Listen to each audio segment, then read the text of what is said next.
how the Pope overrode King John's nomination for a new Archbishop of Canterbury and started to map the route to Magna Carta.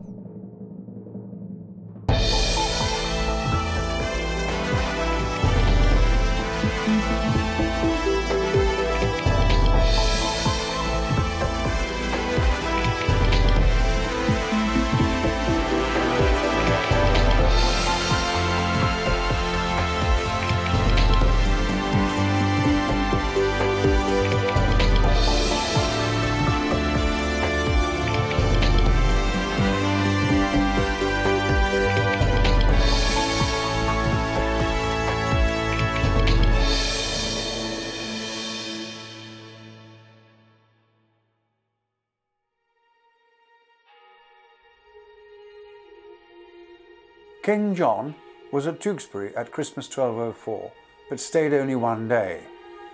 News was received that Chinon Castle, a favourite resort of the Plantagenets, had been given up to the French king. The town and castle still stand on the river Vienne, about 6 miles before it joins the Loire. The castle was much increased in size by Henry II and became his administrative centre in France. It was made famous in the English-speaking world in the 1960s when James Goldman wrote the play The Lion in Winter, which was staged on Broadway in New York. It was made into a very good film in 1968 when Peter O'Toole and Katharine Hepburn respectively played the King and Queen Eleanor. I cannot help imagining that John's next and abortive mission to France was not unconnected to the loss of Chinon. From the 14th of January till the 22nd of March, the country suffered a terrible freeze and agricultural prices rose spectacularly, which is no more than an inference from the fact that by the summer, corn had reached 14 shillings a load according to Roger of Wendover. He probably does not give us the earlier normal cost, as anyone reading his manuscript at the time would have remembered that bad winter and its effect on prices. At Whitsuntide, the king had raised a large army and had ships waiting at Portsmouth, but for unknown reasons Hubert, the old Archbishop of Canterbury, dissuaded him from crossing over to France. Instead, John sailed for a couple of days with a few men within sight of the English coast, before putting in at Studland, near Wareham in Dorset. That was the extent of the 1205 campaign to France, but John then levied yet another tax on everyone from the nobility and church down, blaming the barons for failing to support him in recovering his inheritance. What next turned out to be of the greatest importance was the death of Hubert Walter, Archbishop of Canterbury, on the 13th of July 1205, and the disputed elevation of his successor. King John was not at all sorry to see the back of Hubert, whom he had come to suspect as being too partial to the interests of the King of France.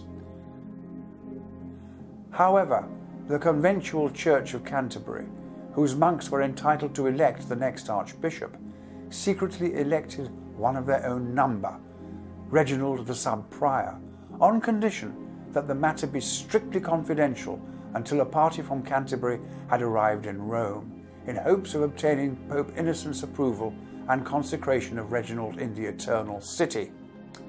However, no sooner had Reginald and his supporters arrived in Flanders, out of King John's reach, than Reginald announced his elevation.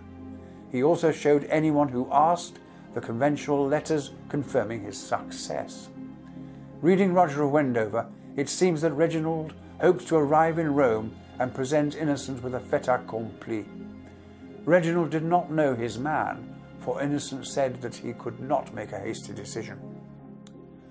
Meanwhile, the monks remaining in Canterbury were enraged that Reginald had broken the agreement to keep the matter secret, no doubt especially because they were left behind in England and might well become victims of the king's wrath.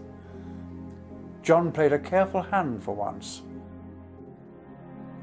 Although he was furious about the appointment of Reginald, he received a delegation from the Priory Church requesting that the monks might hold a new election. He entertained them kindly and intimated, as Roger put it, his desire that they might elect John de Grey, Bishop of Norwich, who was a friend of the king's and knew all his secrets. Just to be on the safe side, John attended the election, and, unsurprisingly, Bishop John of Norwich was elected, and the king put him in possession of all the property belonging to the archbishopric. We remember, I trust, that during a church vacancy, a king enjoyed the usufruct, the income of a church estate, in the case of Canterbury, a vast episcopal estate. Things must have appeared to be proceeding well in England, and John set off for Poitou with another fleet and his army on the 25th of June 1206, landing on the 9th of July at Rochelle, a port remaining to him. The people of the Poitevin provinces rallied to his standard and gave promises of money and assistance. Heartened, the king took much of the province, including the important castle of Montauban, on the 1st of August, which he battered with siege engines. Roger of Wendover wrote, After some time the English prevailed, and the garrison falling, the well-fortified castle of Montauban was taken, a castle that one time Charlemagne could not subdue after a 7-year siege, and the names of the nobles and illustrious men who were taken in the castle with their horses, arms and spoils were innumerable. King John must have been popular among his knights for such a catch of French noblemen to ransom. However, unnamed foreign religious men then took it upon themselves to arrange a 2-year truce with King Philip, though why John would have agreed to yet another treaty with such a devious ruler is baffling. While all this was happening, the papal legate, John of Ferentino, turned up in England, held a council at Reading, of which there is no record, and collected a considerable amount of money for the Holy See, as Roger of Wendover put it. After which the hasty traveller packed up his baggage and started for the sea-coast, where he bade farewell to England. It is perhaps no accident that Pope Innocent, soon after the departure of his much enriched legate, then also rejected King John's choice of John de Grey as Archbishop of Canterbury.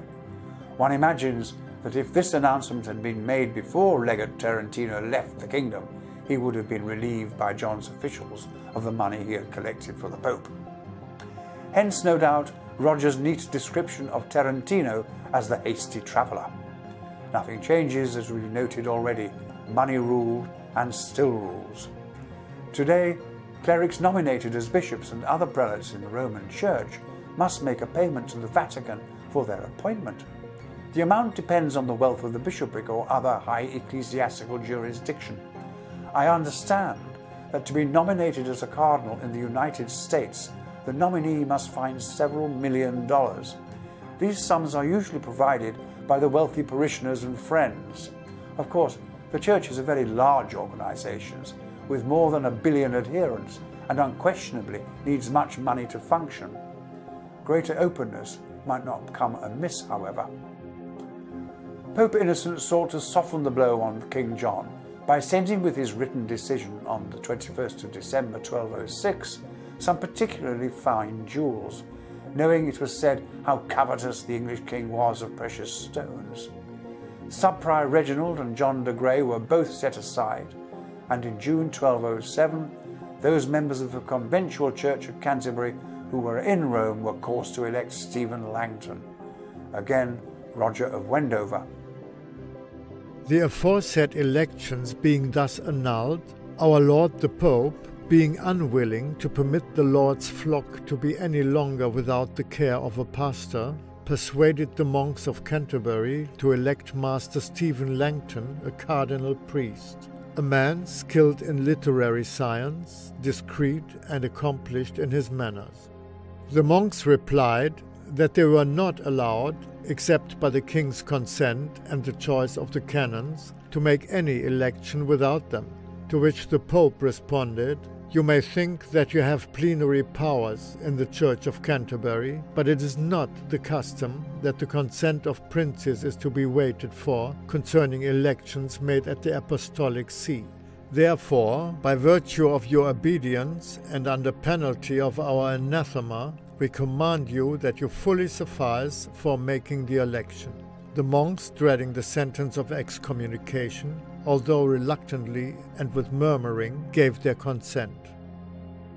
On the 17th of June, the chapter carried Stephen Langton to the altar at the church in Viterbo and chanted the Te Deum, while the Pope consecrated him personally. King John had just levied a tax of a 13th on movables and had received a visit from his nephew Otto, the Holy Roman Emperor, and given him 5,000 marks in silver. He could hardly have expected what he was about to hear from Rome. The increasing power of the Church, particularly the power of papal excommunication, was palpable. John went over the top in rage that his chosen nominee, John de Grey, was rejected.